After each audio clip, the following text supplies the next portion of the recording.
Bom, boa tarde. Aula 7 do curso, sétima aula do curso de foliações holomorfas. Hoje a gente continua falando de teoremas do índice, teoremas de índice, né? Na verdade, a gente vai ver dois hoje, o teorema de Baum-Bott e o teorema de Camacho-Sade. Então, a minha revisão vai ser breve, né? Porque a aula passada foi um pouco mais para dar contexto para o que a gente vai fazer hoje. E para falar de uma forma bastante sucinta, a aula passada eu quis transmitir a mensagem de que a versão global de equações diferenciais lineares, conexões, e que são objetos, né, definidos como morfismos de feixes C-lineares que satisfazem Leibniz e que localmente são dadas por uma matriz de conexão, uma matriz de formas, que no caso de posto 1 é nada mais do que uma forma diferencial. E essas matrizes de conexão vão ter relação com o cociclo que define o fibrado em questão. No caso, novamente, de posto 1, é simplesmente etaI menos etaj igual a derivada logarítmica de G e J. Bom, antes de começar a aula propriamente dita, deixa eu fazer uma correção. Eu fiz uma certa confusão no final da aula passada. Eu lembro que, para poder dar um exemplo do que estava acontecendo, eu fui considerar uma foliação em uma superfície X com uma curva lisa F invariante. E eu mostrei que a gente podia, a partir das formas que definem a foliação, definir uma conexão sobre um fibrado linear.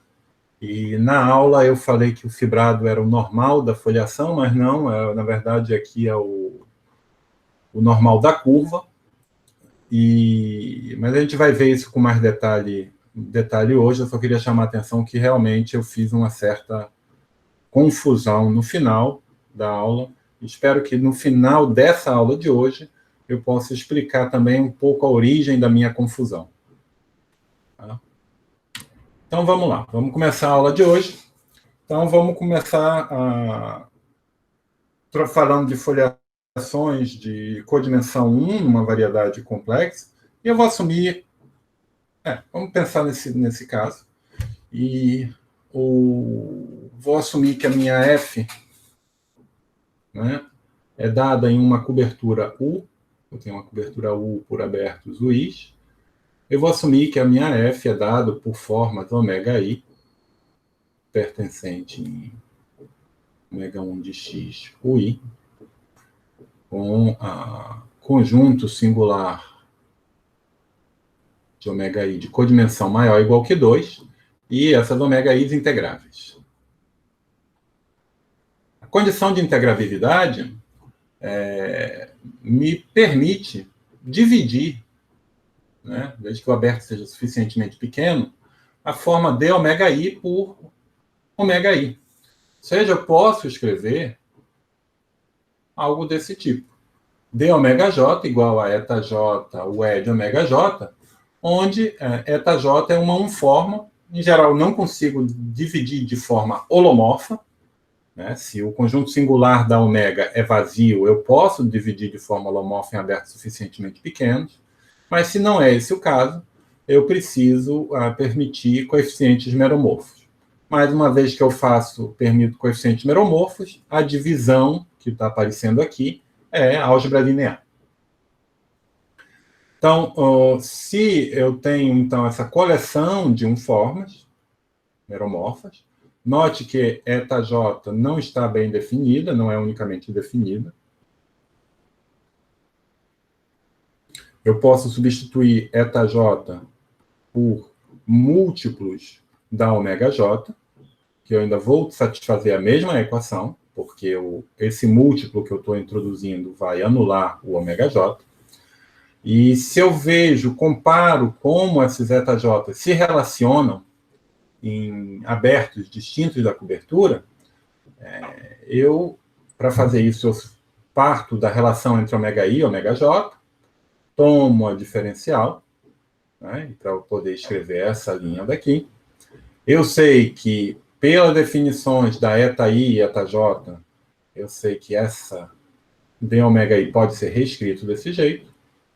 O ômega j, eu posso utilizar essa equação para escrever ele como ômega i dividido por gij. Então, desse termo vira esse termo. E, novamente, pela definição de eta j, eu escrevo que d ômega j é igual a eta j, ômega j. Redistribuindo, a gente obtém essa relação curiosa. Aqui faltou um GJ. Eu obtenho essa relação curiosa que, se esse ômega j, ômega i, não tivesse presente dos dois lados, eu estaria dizendo que a coleção de formas eta-i define uma conexão em NF. Mas os ômega i estão presentes, então não há uma igualdade entre eta-i menos eta-j com a derivada logarítmica de gij, mas o que eu tenho é que essa equação me diz que eta-i menos eta-j aplicada em V é igual a dgij sobre gij aplicado em V para qualquer V pertencente ao TF, o I interseção J. Tá bom? Então, o que eu obtenho é que a eta-i não vai definir uma conexão, essa coleção de formas eta-i não define uma conexão, mas define um objeto que se parece com uma conexão. Vou mandar seções de NF, em seções de NF, tensorizado por ômega 1 de F, ao invés de ômega 1 de X. Ômega 1 de F é o dual do TF estrela, que é também os homomorfismos de TF em OX. Bom, isso é o que se chama de conexão parcial. Então, ao invés de ter uma aplicação C-linear satisfazendo Leibniz de um fibrado vetorial ou de um feixe, de um produto do feixe com ômega 1 de X, eu tenho a mesma coisa trocando ômega 1 de X por ômega 1 de F, e eu passo a ter uma conexão parcial. E observa que uma curiosidade é que, apesar dessas eta-j serem formas meromorfas, a eta-j, quando eu restringo a vetores tangentes à foliação, ela vira uma forma, um elemento do ômega 1 de F holomorfo. Por quê? Eu posso pegar dessa expressão, né, e observar o seguinte, que eu tenho, então, d ômega j igual a eta-j, o E de ômega j. Se eu faço a contração, o produto interno com um vetor V tangente à foliação, eu obtenho que I de V de d ômega j é igual a eta-j aplicado em V vezes ômega j, mais a eta-j, I de V aplicado a ômega j, que é zero. Então, eu obtenho essa relação. Mas como ômega j possui conjunto singular de codimensão pelo menos 2, e esse lado é holomorfo, segue que eta-j de V é holomorfo. Então, essa expressão pertence a O de X, U, J.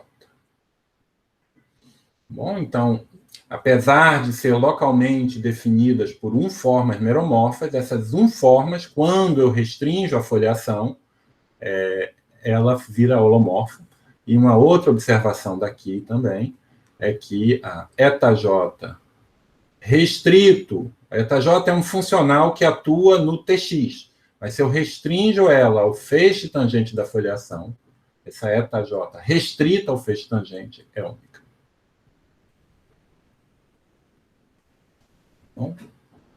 Então, partindo de uma foliação, a gente tem esse objeto, né, que é uma conexão parcial, nesse caso, a conexão parcial de Bott, canonicamente associada à foliação. E a pergunta natural, sabendo que conexões impõe restrições na classe de Chern de um fibrado, você pode se perguntar se uma conexão parcial, ou que tipo de restrições uma conexão parcial impõe nas classes de Chern de um fibrado. Então, esse é o ponto de partida da teoria de Bott, que depois virou teoria de Baum-Bott, mas o caso mais simples da teoria de Bott é essa proposição, né, que é um caso particular do teorema de anulamento de Bott. Então, seja F uma foliação de codimensão lisa, vou assumir que a foliação não tem singularidades, e uma variedade complexa X. Então, a classe de Chern do fibrado normal de F é representada em cohomologia de Derham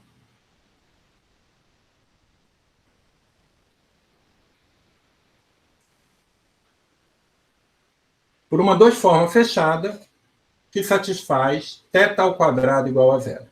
Note que aqui a minha dois forma, não estou falando que a classe de cohomologia de θ ao quadrado é zero, não. Estou falando que a dois forma é identicamente zero. A dois formas não, a quatro formas, que é o quadrado de uma dois formas. Bom, então deixa eu começar provando esse resultado.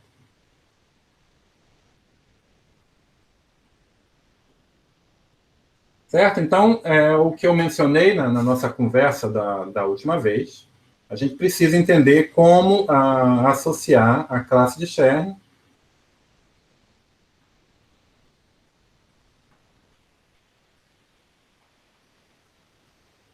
e um fibrado linear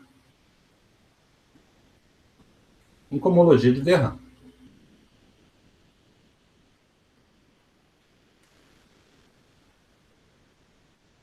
Então, isso é feito, né? Tem uma receita. A gente começa num pé. Isso é um fato completamente geral sobre fibrado, não tem nada a ver com foliações ou nada do gênero. A gente começa com um cociclo, né, representando o meu fibrado no H1 de uma certa cobertura. A gente considera a aplicação que envia esse sujeito. Talvez até que eu possa botar até Z1, né? Para salientar que eu estou pegando um representante. E isso vai me dar um representante, né, como a derivada logarítmica define um morfismo do grupo multiplicativo de funções holomorfas que nunca se anula no grupo aditivo de formas. Isso vai me dar um cociclo aqui.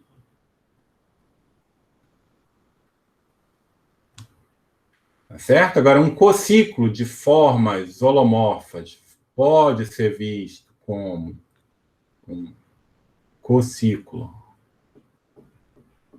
de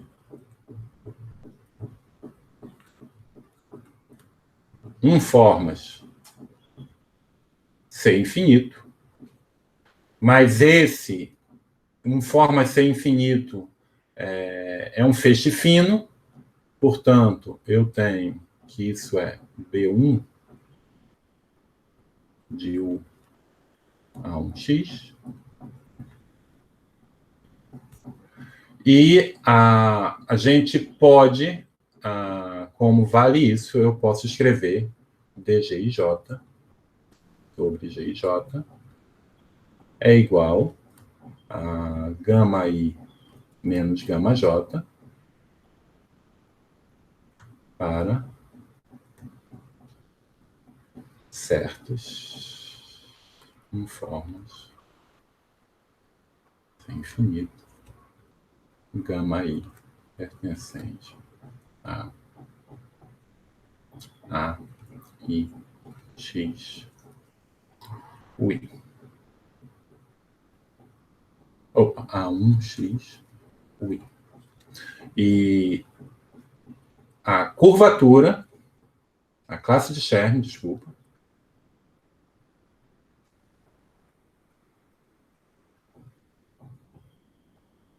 esse aqui é um fibrado L, isso vai ser igual 1 sobre 2πi de diferencial gama i. É a classe disso. Isso vivendo em H2 derram de x. Bom, então está aqui a receita, né? Saímos de um cociclo GJ, produzimos um cociclo de 1 formas. O feixe de 1 formas holomorfas não é fino, eu não consigo escrever esse DGJ com uma diferença de formas holomorfas, mas eu posso, sim, escrever ele como uma diferença de formas sem infinito. Formas com valores complexos, mas de classe sem infinito. E, tomando a diferencial dessas formas, como a diferencial desse lado é zero, a gente obtém uma coleção de 2 formas que coincidem na interseção. Então, posso colar numa seção global, definindo aqui uma 2 forma que não é globalmente exata, mas é localmente exata e, portanto, globalmente fechada. Bom? Então, isso é como você sair, o que eu estou mostrando é como produzir um morfismo H1 de x, O de x estrela, para H1 de x, ômega 1 de x, H2, derrama de x. E apesar de haver uma escolha, né, aqui, por exemplo, eu estou escolhendo uma cobertura e um cociclo para o fibrado L. Aqui eu estou escolhendo formas gama I que vão satisfazer essa identidade, produzindo uma 2 de forma fechada. O ponto todo é que quando eu passo para a cohomologia, essa aplicação que aparece aqui não depende de escolhas, isso é uma aplicação canônica. As escolhas não vão interferir. Se fazendo escolhas diferentes, você obtém a mesma aplicação. Bom? Muito bem. Agora, o que tem de particular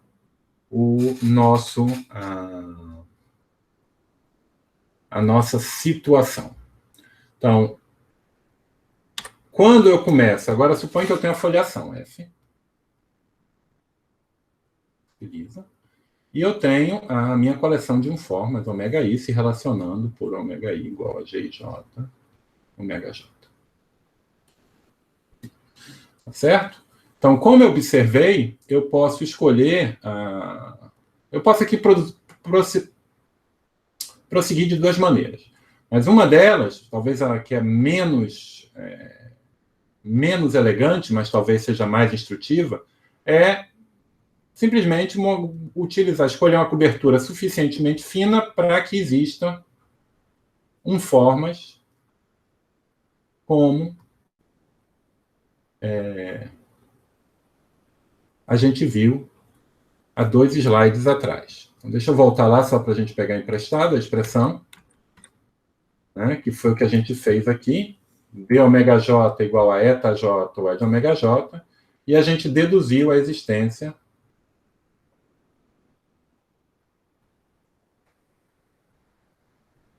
dessas informas.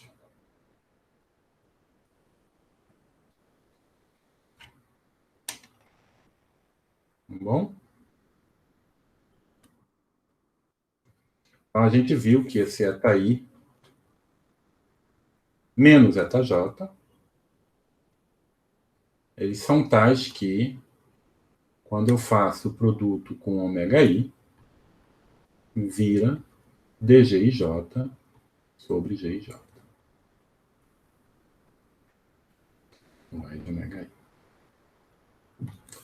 Ou ainda, se eu posso reescrever isso, dgij sobre gij, menos eta i, menos eta j, o E de ômega j, ômega i, é igual a zero.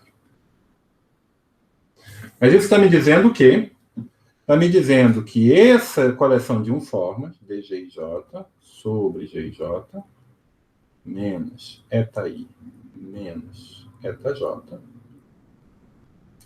isso é uma coleção de formas que se anulam no tangente da foliação. Ou seja, essas formas são, de fato, seções do fibrado conormal de F em UI, interseção UJ.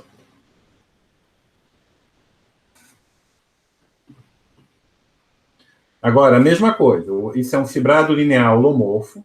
Fibrado linear holomorfo não é, em geral, fino. Eu não consigo escrever isso como uma diferença de forma nos abertos UIs, mas isso é um subfeixe, né, de grupo, um subfeixe das seções sem infinito de N estrela F. Estou denotando sem infinito de N estrela F para olhar para as seções de classe sem infinito.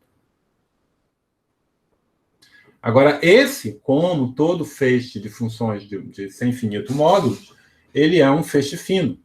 Então, eu posso escrever dgij sobre gj menos etaI menos etaj como sendo uma diferença de γi menos γj, onde γi é uma seção sem infinito de N estrela F no aberto I.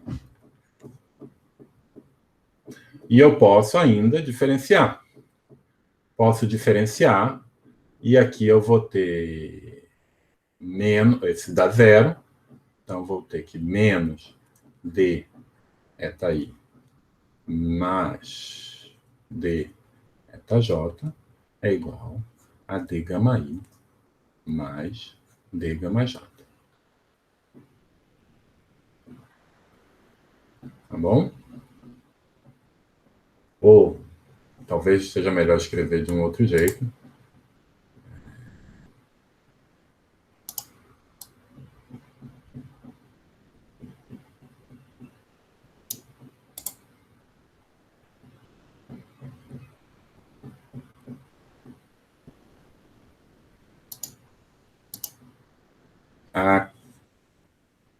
Tem duas formas θ obtida como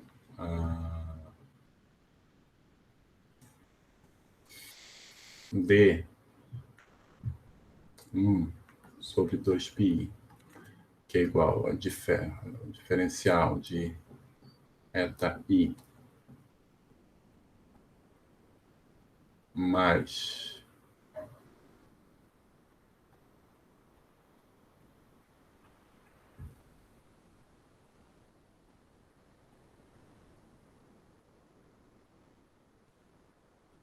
γi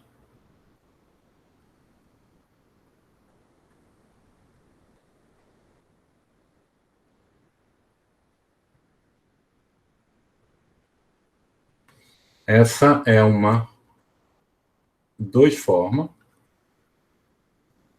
que representa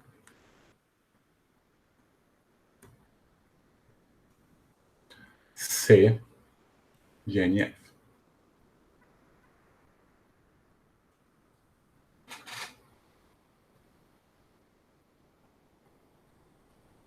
Tá bom?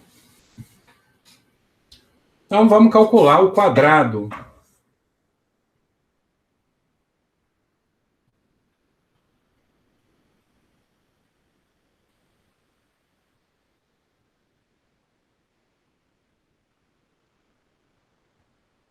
dessas duas formas.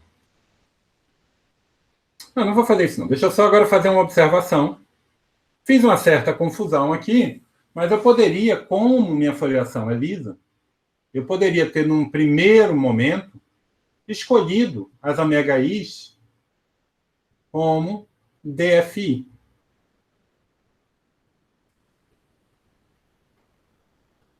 Porque eu posso escolher uma cobertura suficientemente fina, onde a minha ômega tem a integral primeira. Tá certo? Quando eu faço isso, a situação simplifica enormemente, porque com essa escolha, a minha eta I vira zero.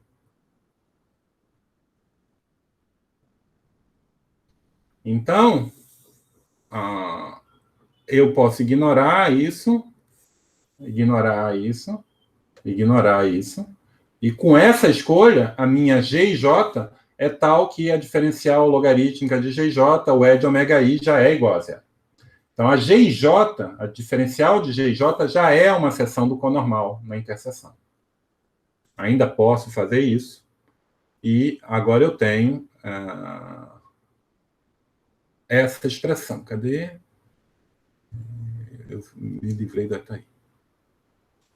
De gama I. Vamos agora calcular a θ ao quadrado. Tá bom? Quem é a gama I? A gama I é uma função, é um múltiplo do DFI. Né? Porque o DFI é um gerador do meu fibrado conormal. Então, aqui vai ser uma certa função, C infinito. Tá certo? Do FI. Então, o D gama I é a diferencial de AI, o E de DFI. Mas D gama I ao quadrado é zero, porque tem dois DFIs iguais. Então, o θ ao quadrado, aqui, não é só com homólogo a zero, não é só exata, mas o quadrado é zero.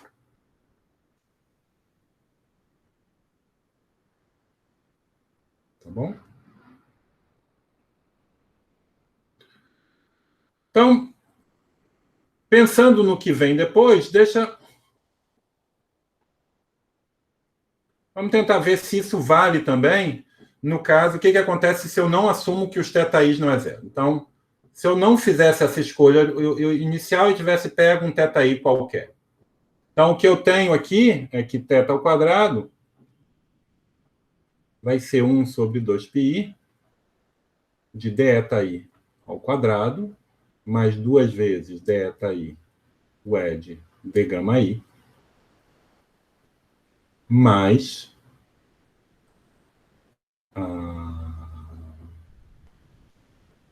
d gama I ao quadrado. Então, esse termo aqui é zero. E aqui não é muito claro, mas o que eu sei é que esse sujeito é holomorfo. E esse sujeito aqui vai ser de tipo... Então, ou seja, tipo...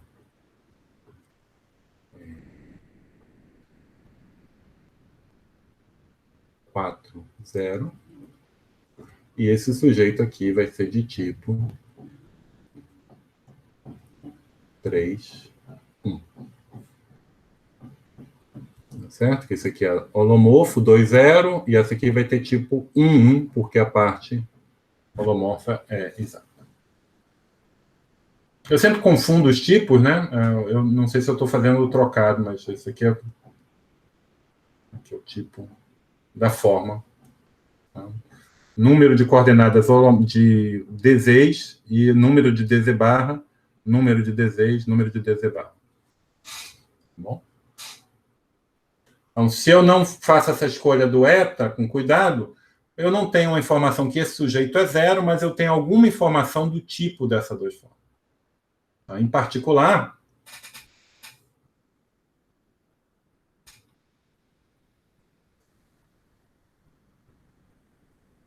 se dimensão de x for igual a 2, então, também nesse caso, θ ao quadrado igual a zero. Porque eu não tenho formas de tipo 4, 0. Não tenho DZ suficiente para fazer 4 e nem aqui. Bom, isso aqui eu já estou me adiantando de alguma coisa que eu vou precisar no caso singular. Mas no caso que é liso, a foliação é lisa, eu posso proceder dessa maneira e mostrar que a classe de Chern é NF igual a zero. E, de fato, você pode fazer o mesmo argumento concreto no caso de uma foliação de codimensão Q, né, que você vai poder exprimir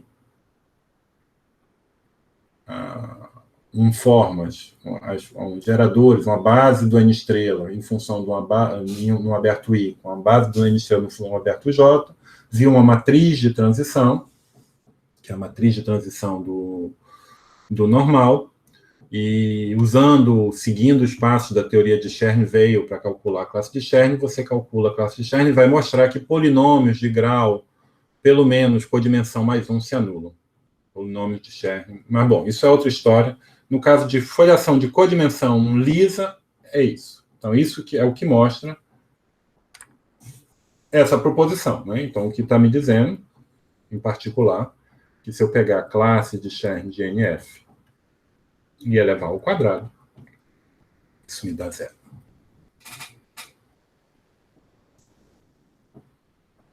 Esse 2, que está aparecendo aqui, é a codimensão de F. Mais um. Tá bom? Muito bem. Mas a gente percebe rapidamente que foliações lisas são a exceção da exceção. Né? Aqui, para falar isso, eu preciso que x seja compacto. São a exceção da exceção, e isso é interessante e importante ter uma versão desse teorema para o caso singular. Então, como é que isso é feito? Tá certo? Então, vou me restringir ao caso de superfícies, apesar da teoria funcionar em dimensão arbitrária. Então, eu vou pegar aqui minha foliação definida numa superfície X, e ela vai ter um número finito, se a minha X for compacta, a minha foliação vai ter um número finito de singularidades. Então, no complemento dessas singularidades, se eu tirar pequenas bolas das singularidades, a minha foliação é lisa. E se ela é lisa, o meu teorema anterior diz que a classe de Chern do fibrado normal, num aberto, longe das singularidades, ela é representada por uma 2 forma que é zero. Não é só que é comóloga zero, mas aqui é uma 2 forma que é zero. Então, a ideia, e essa 2 forma foi construída de forma muito natural. No caso de superfície, eu não precisei nem desse DFI. No caso de superfície, eu escrevi essa expressão e construí a minha forma resolvendo esse cociclo. No final, eu obtenho essa 2 forma, que o quadrado é zero, porque eu estou em dimensão 2. Não tenho espaço para isso ser diferente de zero. Então, essa 2 forma, para não importa qual escolha a dieta, ela vai ter essa propriedade. Θ ao quadrado é zero, longe do conjunto singular. Note que aqui eu usei que eu estava longe do conjunto singular, porque eu preciso ser capaz de calcular essa expressão aqui. Vou mostrar que seu quadrado é zero, e saber que o γ_i é um múltiplo do DFI, de uma integral primeira. Né? Em torno de uma singularidade, a gente nem sempre tem integral primeira. Múltiplo holomorfo. Tá bom? Então, a ideia agora é você construir uma cobertura da sua superfície X, onde, primeiro, cada aberto contém no máximo uma singularidade, abertos que possuem singularidade não se intersectam, e as singularidades estão contidas no máximo em um aberto. A singularidade está contida em exatamente um aberto. Então, vamos fazer uma cobertura desse jeito. Tá bom? E para qualquer um desses abertos onde a minha foliação não intersecta o conjunto singular, eu vou escolher um de ômega i qualquer e vou tomar uma forma dessa eta i. Vou poder escrever essa i holomorfa nesses abertos. Tá bom? Mas tem os abertos que contêm o conjunto singular. Nesses, eu vou fazer o seguinte. Então, uma situação que contém um conjunto singular, eu posso pensar que eu estou nessa situação, que eu estou aqui copiando do livro do Brunello. Eu posso supor que a minha ômega é definida por uma forma desse tipo, holomorfa, com um único zero comum. Só tem uma singularidade no aberto. E eu vou definir a minha beta assim. Então, como é essa beta? Então, numa pequena vizinhança, deixa eu fazer um zoom aqui.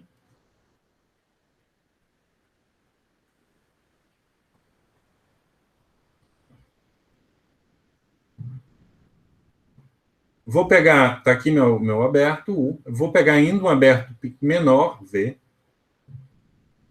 e vou escolher uma função, F, que é 1 no complementar de V, e 0 numa pequena vizinhança do ponto P. Tá bom? E se eu escrever a beta desse jeito,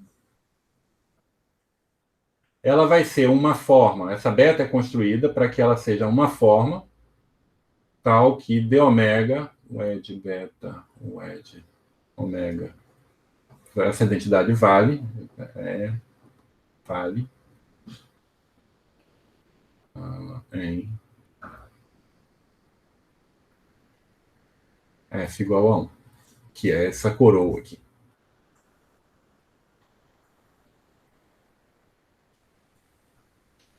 Ela não vai valer aqui perto, é claro, eu estou tomando a beta identicamente zero, por exemplo, na vizinhança do ponto, é a minha da ponto singular, a minha ômega não é singular, mas vai valer essa igualdade.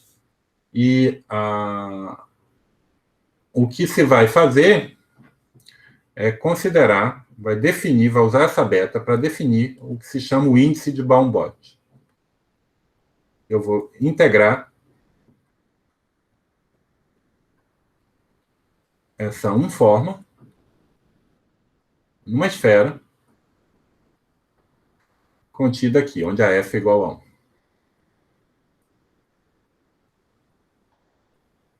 Esse é o S3 que eu estou aparecendo ali. Tá bom? Então, se pode mostrar que, escolhendo esse S3 suficientemente pequeno, esse número independe da escolha e é um índice associado à foliação.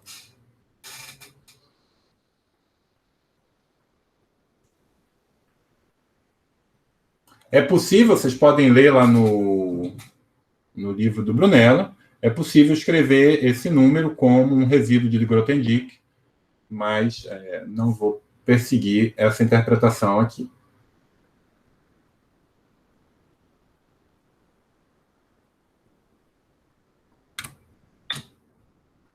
E com essa definição e com a preparação anterior, não vai ser difícil a gente mostrar essa identidade.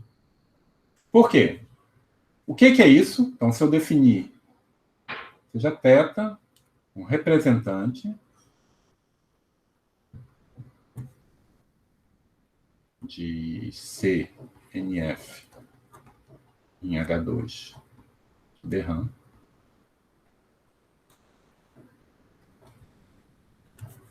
construído como anteriormente. Então, para eu falar que eu estou construindo como anteriormente, eu preciso tomar alguns cuidados. Então, o que eu estou fazendo? Eu estou tomando uma cobertura, né? Talvez seja mais fácil eu falar aqui no slide anterior. Eu estou tomando uma cobertura, né, que cada ponto singular está contido em um único aberto da cobertura. Em mais nenhum. Tá bom? E eu vou tomar o cuidado também de pedir que, quando eu olhar esse aberto que contém um ponto singular, ele tem esse subaberto V aqui, e nesse complemento a minha função é 1, F igual a 1. Eu vou pedir que os outros abertos da cobertura não intersectem esse aberto aqui, esse aberto V. Então, os outros abertos da cobertura estão batendo só aqui. Não vão intersectar esse aberto interno, onde essa identidade não vale. Então, em todas as interseções, vai valer, tanto para as formas de um aberto quanto nas formas do outro aberto, vai valer essa identidade. Tá bom? Então, se eu faço isso, eu posso escrever BGJ, sobre GJ, menos beta I mais beta J, aqui, ó, d ômega I, beta I, o E de ômega I, identidade válida apenas fora de pequenas vizinhanças das singularidades. Isso aqui ainda vai ser, como eu só estou olhando isso aqui em UI interseção J, isso aqui ainda vai ser um elemento de Z1 em estrela F. Esse cara ainda é um cara de posto 1, eu posso olhar para as seções ser infinito, e eu posso escrever então isso como gama I menos gama J, onde essa coleção gama I pertence a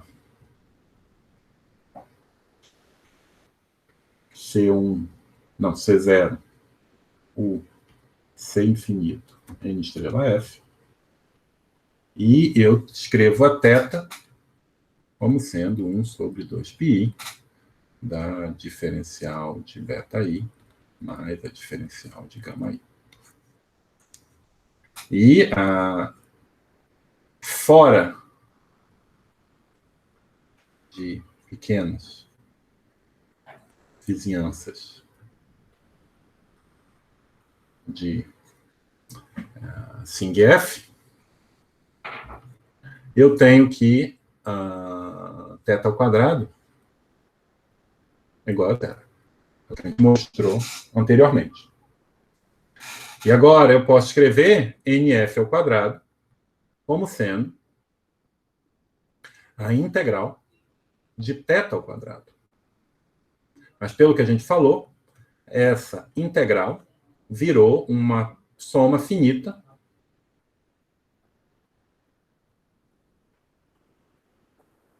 de integrais em pequenos abertos VIs de θ ao quadrado.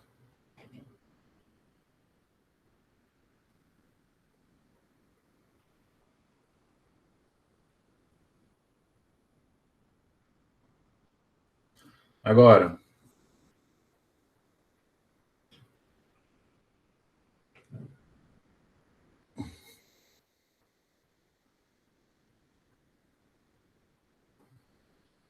eu posso escrever isso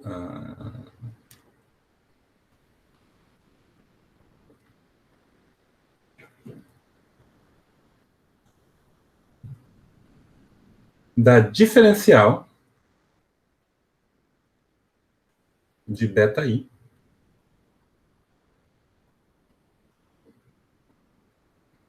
mais gama I, o edge diferencial de beta I mais d gama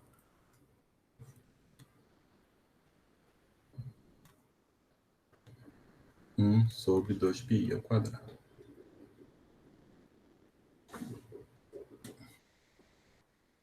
Agora, essa beta I mais gama I, isso ainda satisfaz, fora de uma pequena vizinhança, ainda vai satisfazer essa relação de ômega, vai ser beta I mais gama I, o E de ômega I. Porque o gama I é escolhido com uma seção sem infinito de n estrela F. Portanto, gama I vezes ômega I é zero. E o beta I satisfaz essa identidade por escolha. Então, o que está aparecendo aqui é a diferencial da três formas que a gente usou para definir o índice de Baum-Bott. Então, eu posso aplicar Stokes para escrever isso como somatório de 1 sobre 2πi ao quadrado, na integral no bordo de VI, de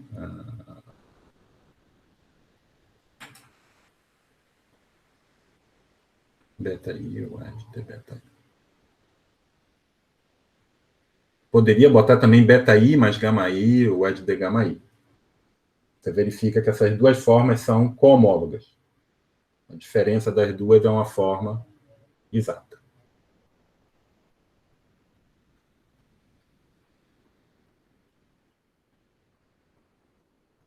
Tudo bem?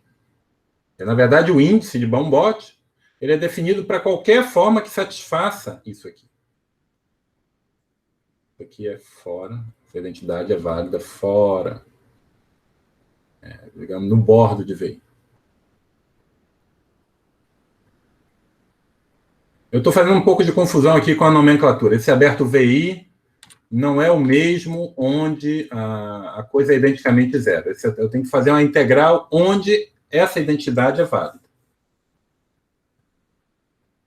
Bom, então eu faço a integral numa esfera onde vale essa identidade. Certo?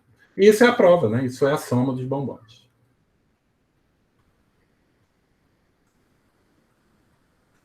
Então é o que, em certos círculos, o que se chama, isso aqui é o princípio de localização de Bott. Então, fora do conjunto singular, eu tenho que a classe de Chern é representada por uma forma que é zero, não é só com homóloga zero, é zero. Portanto, o comportamento global é determinado pelo comportamento na vizinhança dos pontos singulares. E nesses pontos singulares, a falha para você conseguir ter uma conexão é medida pelo...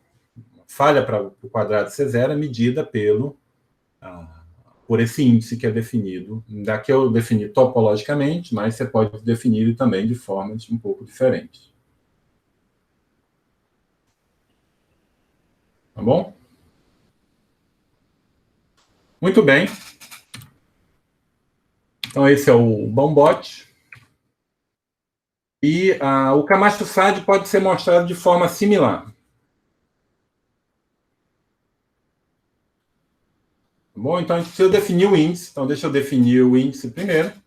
Então, a gente faz o que a gente já fez em alguma ocasião anterior. A gente supõe que eu tenho uma curva C invariante, dada por f igual a zero, reduzida. Pode ter várias componentes, mas reduzida.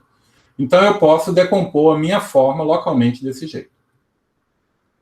G ômega, dg, HDF, né, onde tudo aqui é holomorfo. G é função holomorfa. Eta, forma holomorfa. G e H, e eta, forma holomorfa. E a gente pede também que G, restrito a C, diferente de zero em todas as componentes. Não é identicamente zero em qualquer uma das componentes.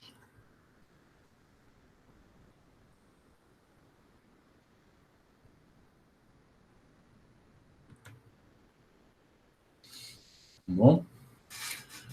Então, você pode definir o índice de Camacho-Sade simplesmente como sendo o resíduo dessa forma. Eu vou considerar menos 1 sobre H, eta, e restrito a C. Então, isso é uma forma meromorfa em C, e eu defino o índice como resíduo dessa forma. Ou melhor, como 1 sobre 2πi, a integral dessa.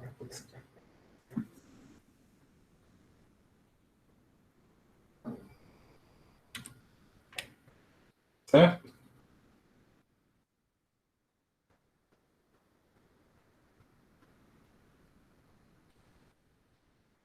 Um outro índice que a gente define é esse índice que o SUA definiu, que é chamada variação, que vai ser 1 sobre 2πi, a integral também em torno de um caminho, em torno do conjunto singular, a interseção da curva com a pequena esfera, do beta, o mesmo beta que a gente vem considerando. E no caso em que a curva é lisa, e você vê que não tem nenhuma dificuldade em interpretar essa integral aí como resíduo da conexão de Bott restrita à curva C. Lembra que a conexão de Bott é aquele objeto que tem uma conexão parcial, mas quando eu restringo a uma curva invariante, vira uma conexão de verdade. E a gente tem essa relação. Esse resíduo da conexão de Bott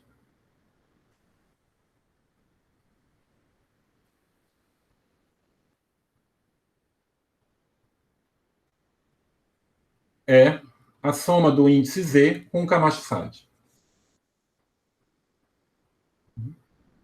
Eu convido vocês a lerem a prova, não vou seguir a prova aqui com vocês. Acho que é bom manipular um pouco esses objetos para vocês terem certeza do que está acontecendo. E, de posse desses dois resultados, a gente pode enunciar e provar o teorema de Camacho-Sade. Então, de certa maneira, a confusão que estava na minha mente estava aqui. Vocês vão ver a prova, e era essa prova que eu estava meio que reproduzindo de memória no final da aula passada, sem pensar muito, mas é essa, né?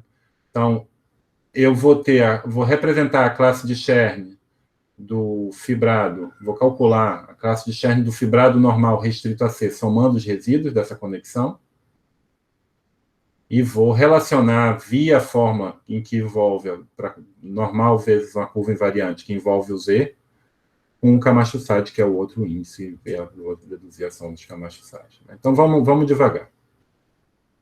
Então, como é que a gente vai provar isso? Então, primeira coisa, vamos calcular NF vezes C. E eu sei fazer isso de dois jeitos. Eu sei fazer isso sobre a fórmula que a gente provou umas 2 aulas, usando a fórmula que a gente usou umas 2 aulas atrás, que dizia que NF vezes C é C ao quadrado mais E de F vezes C. E a gente sabe calcular também, utilizando a forma que a gente construiu hoje. A gente construiu um representante θ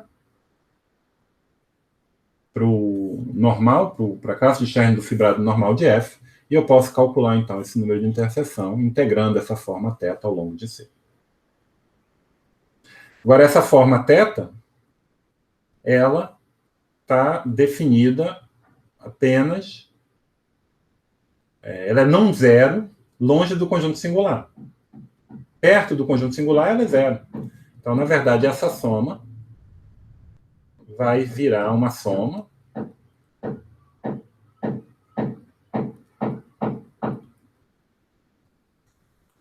de integrais de pequenos discos, vou chamar de P, dessa θ. Mas, novamente, eu posso aplicar Stokes.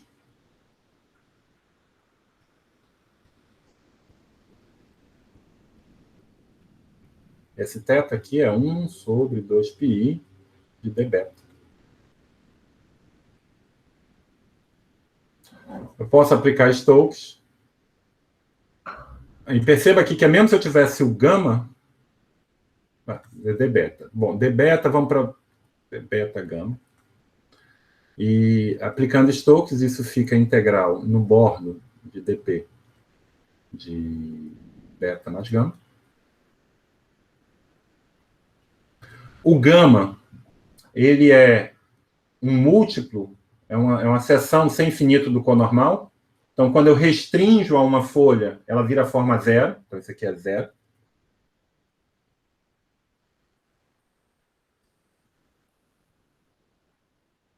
Portanto, o que fica é 1 sobre 2πi no normal, e, portanto, isso é a soma P pertencente a sig F, seção C, da variação de F.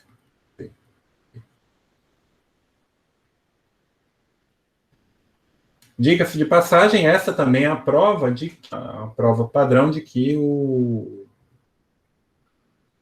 daquele teorema que eu enunciei da outra vez, que quando você tiver uma conexão meromorfa, a classe de Chern se recupera em função dos resíduos da folha da forma meromorfa. Você pode fazer isso. Você pega a conexão meromorfa, então isso, na verdade, é você escrever dGJ sobre GJ com uma diferença de formas, ΔI menos ΔJ, onde ΔI e ΔJ são meromorfas, e você tem um problema que elas são meromorfas, não são holomorfas, mas você faz uma pequena cirurgia em torno da singularidade para tornar ela sem infinito ali, não ter mais polos, mas deixa ela holomorfa fora, e você calcula o resíduo como integral no bordo uma integral desse tipo. Deixe vocês verificarem, pensarem no que eu estou falando. Mas isso é a prova. Na verdade, o que está se mostrando aqui, está embutido aqui dentro, é a prova de uma relação entre a classe de Chern.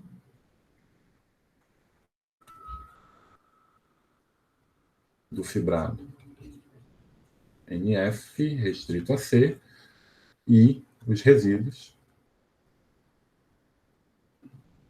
de uma conexão meromorfa em NF restrito a C. Isso. Dá uma prova também daquele resultado que eu enunciei, interpretando corretamente o resultado que eu enunciei da outra vez. Tá bom? Então, o que eu tenho aqui é que C ao quadrado mais EFC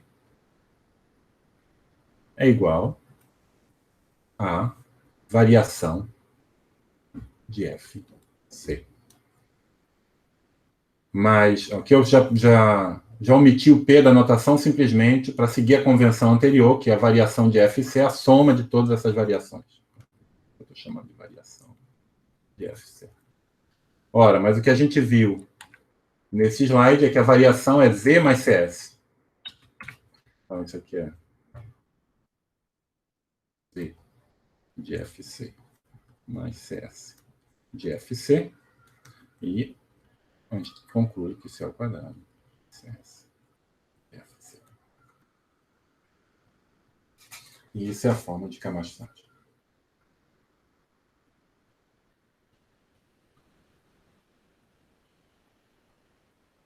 Tá bom? Muito bem. Então, acho que isso é o...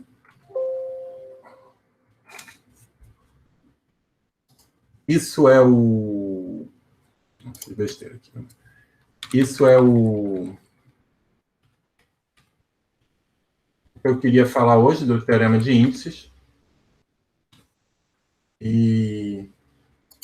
Próxima etapa, então, na próxima aula, a gente vai aplicar essa coisa para mostrar o teorema de Kamash-Sati, ou o teorema da separatriz.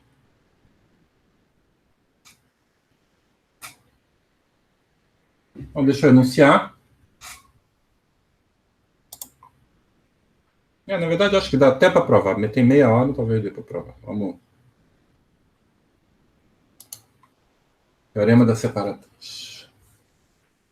Então, tem várias versões, né? Então, tem uma versão... A primeira versão é Kamash-Sati. E depois tem uma versão um pouco mais geral devido ao Kamash. Então, deixa eu enunciar, talvez já a versão mais geral. Então, seja D, soma de CI, divisor reduzido, ou seja, todos os coeficientes são uns, não tem repetição, com suporte compacto, ou seja, eu tenho um número finito de componentes e cada uma das componentes é compacta e com matriz de interseção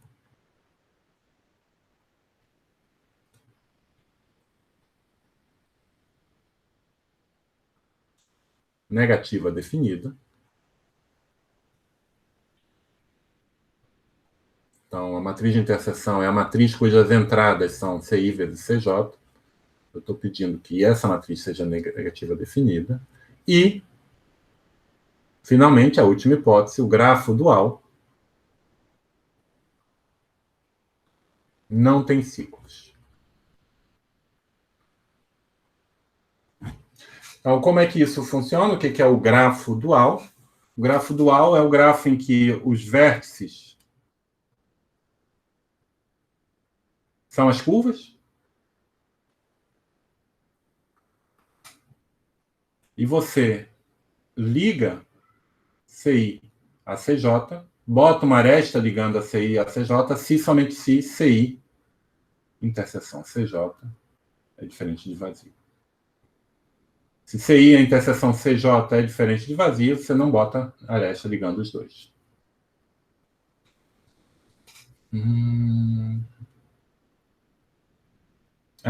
Divisor reduzido, suporte compacto. Ainda faltou uma hipótese aqui, eu vou botar também componentes irredutíveis lisas. Não estou permitindo uma componente não lisa. Não estou permitindo, por exemplo, uma curva com um nó, um cruzamento normais. Isso não é ok. Eu posso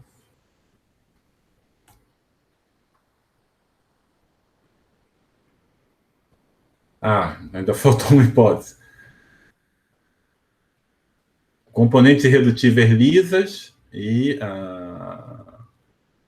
eu só vou permitir cruzamentos normais. Ou seja, isso é ok também. Duas componentes intersectando num ponto.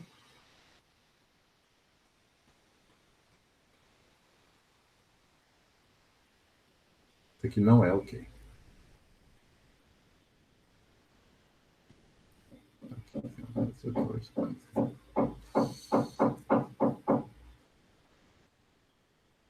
Bom, então não tenho 3 componentes passando pelo mesmo ponto.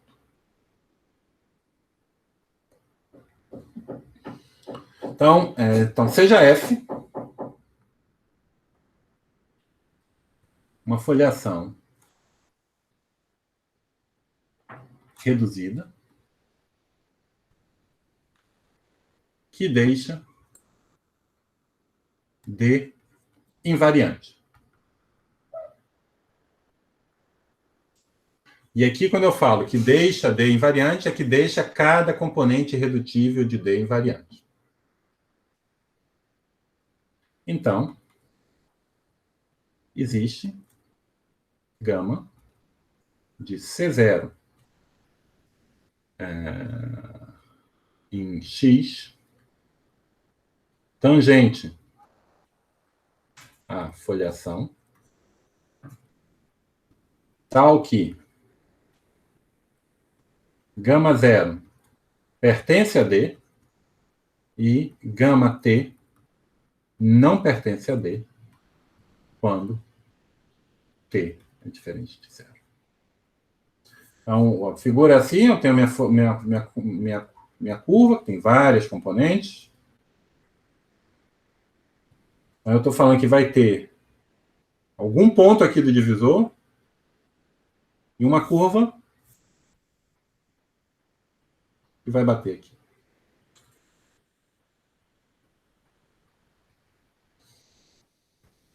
Certo? Então, isso diz que, na verdade, essencialmente, o enunciado clássico é que diz que se eu tiver um germe de foliação em C2,0, esse é o enunciado do Camacho, o enunciado do Camacho-Sade, o enunciado clássico, é que um germe de foliação em C2,0 sempre admite uma separatriz.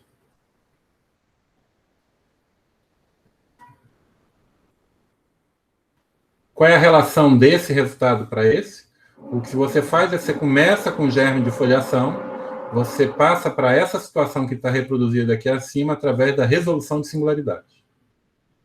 Ou redução de singularidade da foliação. Se tiver alguma componente do divisor excepcional que não é invariante, ali é fácil de você produzir um monte de separatrizes, que basta pegar uma folha transversal passando por aquele ponto.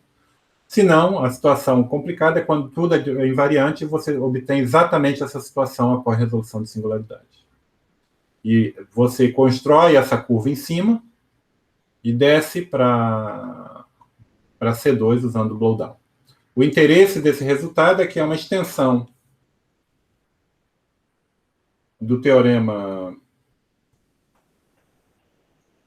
de Camacho-Sade para uma situação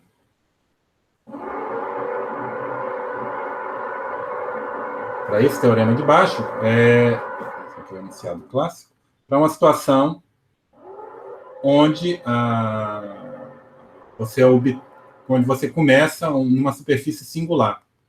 Então, tem várias superfícies que vão ter resolução de singularidade satisfazendo essas hipóteses, e você vai poder aplicar o teorema para esse tipo de garantia existente separatriz para outras superfícies que não a superfície lisa, germe superfície lisa. Tá bom? Eu vou... Tá claro o enunciado? Sim, mas pode falar um pouco acerca da hipótesis de o grafo dual, como é que aparece na prova, intuitivamente? Eu vou dar a demonstração agora. Eu tenho uma demonstração que, na verdade, apareceu na tese do Edileno, um ex-aluno meu. E o ponto que vocês vão ver é que... Bom, primeiro, sem essa hipótese, o resultado é falso. Ok. Então, a gente pode fazer um exemplo depois, mas deixa eu dar Deixa eu mostrar a prova e mostrar uma vantagem, como é que essa coisa do grafo dual aparece. Tá bom? Tá. Eu estou sem espaço aqui também. Então vamos lá. Prova.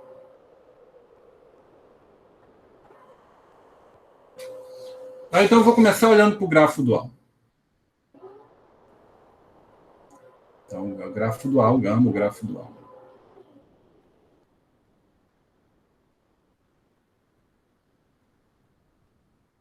Certo? Então, a minha hipótese. Então, grama é um espaço topológico, né, de dimensão 1, e a hipótese é que gama é contrátil.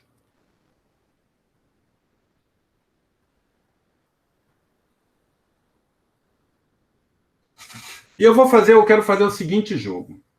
A ideia é a seguinte: vamos supor que o teorema é falso. Deixa eu dar qual é a ideia. Então, eu tenho aqui meu divisor D, ele tem vários componentes, né? C1, C2, C3, C4, e por aí vai. Então, se uma ideia de você para provar esse teorema é você fazer o seguinte: é você mostrar que fora das interseções das componentes existe um ponto, uma singularidade, que vai ter parte linear invertível, mais reduzida. E se eu estou nessa situação, a gente sabe que com parte linear invertível e reduzida, eu tenho uma outra separatriz que não está contida no divisor. Né? Entre as singularidades reduzidas, eu só tenho duas possibilidades: parte linear invertível ou Celanó. Celanó poderia acontecer de eu ter uma Celanó, essa ser a separatriz fraca, se ela ser só formal, não ser convergente, então não sei o que dizer. Mas se eu conseguir garantir que ela é desse tipo, o problema está resolvido. Então, na verdade, se eu tiver aquela curva gama, eu olhar para a interseção como isso é invariante, a interseção com C vai ser um ponto singular, ela tem que passar por um ponto singular. Esse ponto singular não pode estar nas interseções. E o que a gente vai mostrar é que existe um desses pontos singulares, mas com parte linear invertida. Tá bom? A gente vai achar esse ponto singular. E como é que a gente vai fazer? Então, vamos pensar que não existe. Vamos pensar que não existe. Se não existe o ponto singular, eu poderia sonhar que acontece o seguinte. Então, suponha que não existe ponto singular, ou que talvez quando existir aqui é uma separatriz fraca.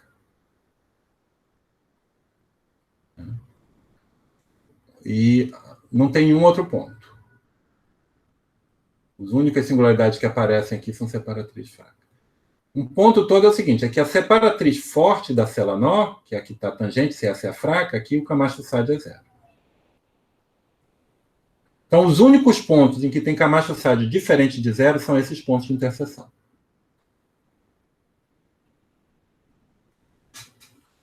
Aqui tem um Camacho-Sade, mas que você não conhece. E agora o que eu quero fazer é o seguinte, eu gostaria de exprimir esses Camacho-Sade de forma um pouquinho diferente. Eu quero exprimir o Camacho-Sade da seguinte maneira. Eu quero construir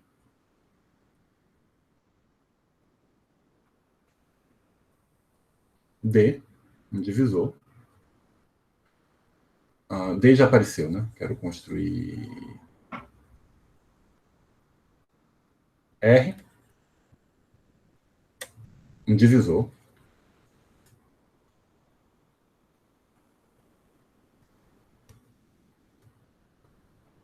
Tá, ok. Eu quero que esse R seja uma soma das curvas que estão lá.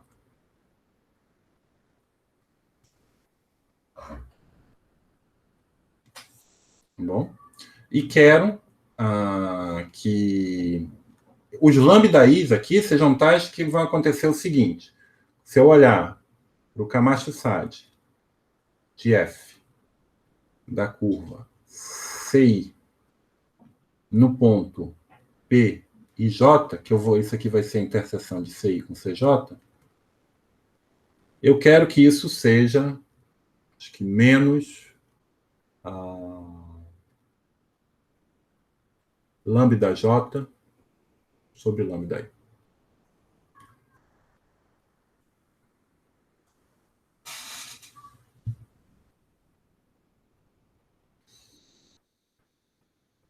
Tá bom? Por que fazer essa coisa estranha? Porque esse divisor ele vai ter a seguinte propriedade. Se eu escrever R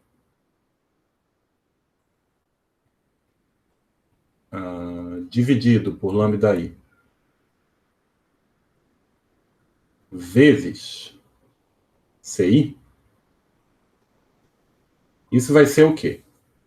Isso vai ser CI ao quadrado, que é a contribuição que vem quando eu faço R vezes CI, mais... eu vou assumir também, eu posso sempre assumir isso após blow-ups, que a CI interseção CJ, a cardinalidade disso é sempre menor ou igual que 1. Tá? Não vou permitir duas interseções. Isso seria um pouco, ter um ciclo, é mais ou menos a mesma hipótese de novo, mas só para deixar claro, as minhas curvas, elas se intersectam, ou elas não se intersectam, ou se intersectam num ponto. Tá? E os outros, o que vai sobrar aqui é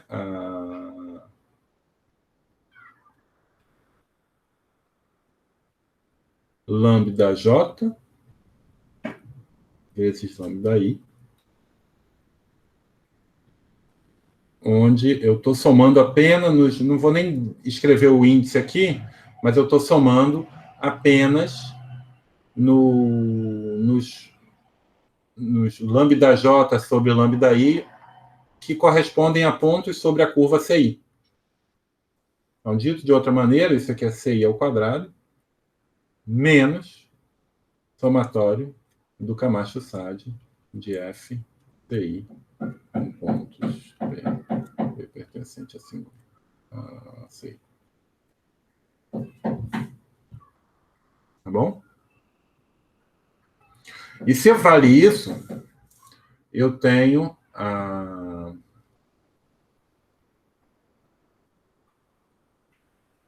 que isso aqui é zero.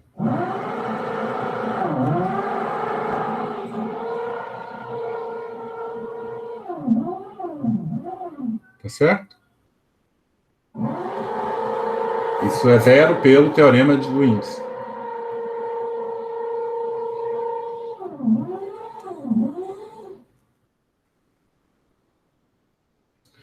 Mas, se vocês pensarem o que quer dizer uma matriz negativa definida, vão ver Na verdade, eu estou mostrando que vale isso não só para R, mas para R vezes CI, mas a minha conta está mostrando que vale para R vezes CJ, para todo J. Então está mostrando que o R é zero, numericamente. Ele intersecta todos esses divisores CI igual a zero. E está suportado em CI. Mas isso não é uma contradição, então isso aqui vai implicar contradição. Aqui, então isso implica que R vezes CI é igual a zero para qualquer I. E isso é uma contradição com a hipótese de que CI vezes CJ é negativa definida.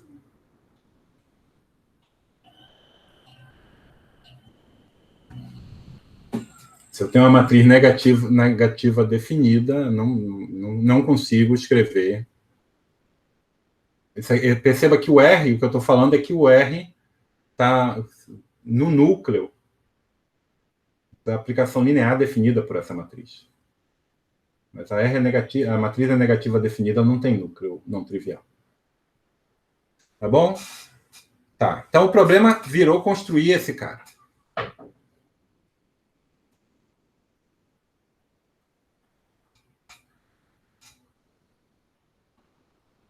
Tá certo? Então, o primeiro caso, para você construir esse sujeito e chegar na contradição que mostra o teorema, é considerar o caso em que a F não possui celas nós.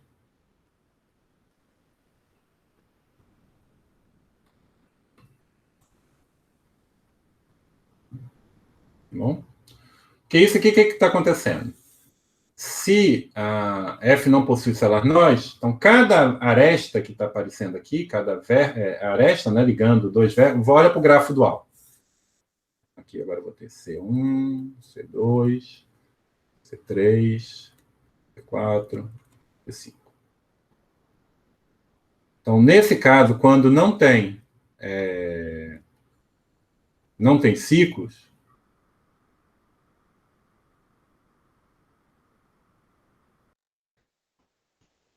cada aresta que está aparecendo aqui corresponde a uma singularidade reduzida.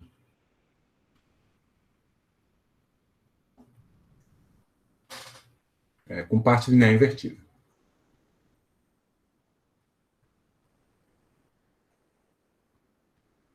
E eu vou ter aqui vou ter duas separatrizes. E eu posso olhar o Camacho-Sade de uma e da outra. E, nesse caso, quando eu tenho dois autovalores não nulos, não tem Celanó, um Camacho-Sade é o inverso do outro.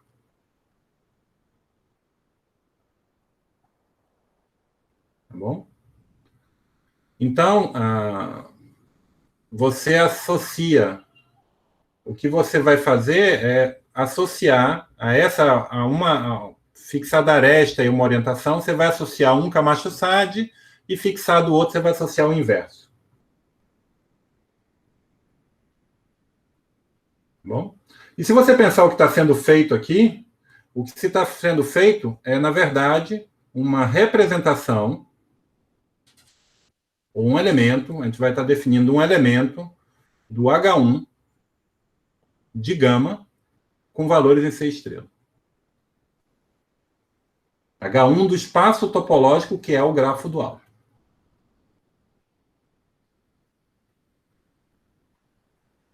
Determinado completamente pelos Camacho-Sade.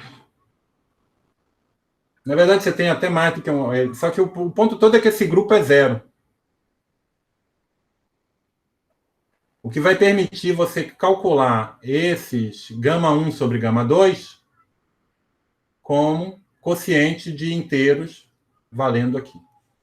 Que é isso que eu quero fazer. Então, é isso que vai implicar. Eu não fiz todos os detalhes, eu não formalizei completamente. Eu convido vocês a tentarem formalizar, senão vocês podem olhar na tese do Edileno, acho que tem um artigo publicado também. E o segundo caso é quando F possui Celanó.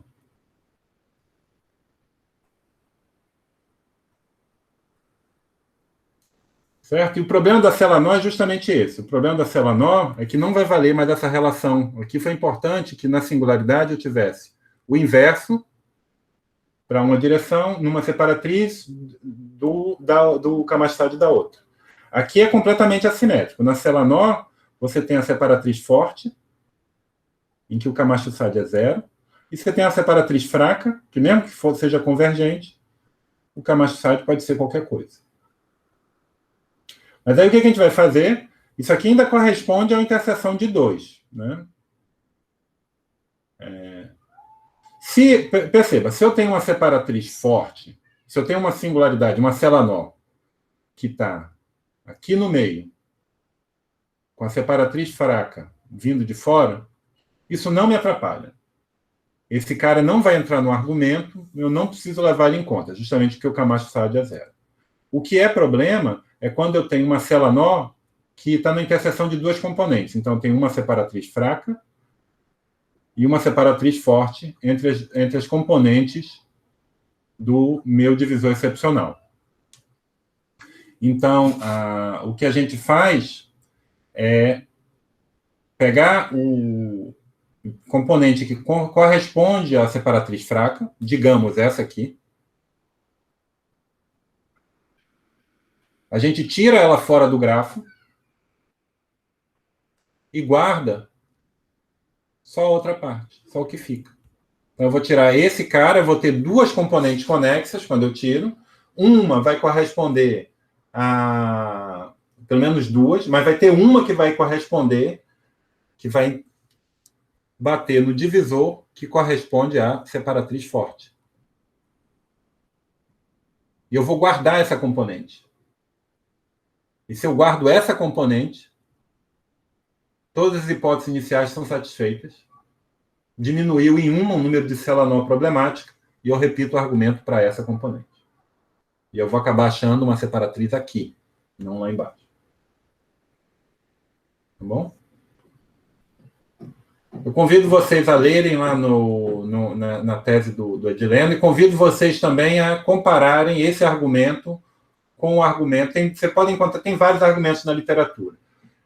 Tem um argumento que está no livro do Brunella, que é um argumento do Marc Sebastiani, que também envolve um truque e você construir uma certa forma quadrática a partir dos dados e chegar na contradição através da forma quadrática. Tem um argumento original do Kamastadt, que é bem mais concreto, é um argumento indutivo. Tem um argumento também do Matei Toma, que vocês podem encontrar na literatura, que tem várias componentes em comuns com esse argumento do Edileno. E é isso. E eu posso, na aula que vem, se vocês quiserem, eu posso dar um pouquinho mais de detalhe, mas eu acho que já tem elemento suficiente para vocês reconstruírem essa demonstração. E eu acho que é um exercício bacana fazerem isso e ver que eu achei essa observação é interessante, né? Você vira... É bom que esclarece de maneira bem natural o porquê da hipótese, né, do Gara ser contrátil. Se esse cara tiver topologia, não for contrátil, eu não vou conseguir construir esse divisor. E a gente sabe que o resultado não é verdade. Parar.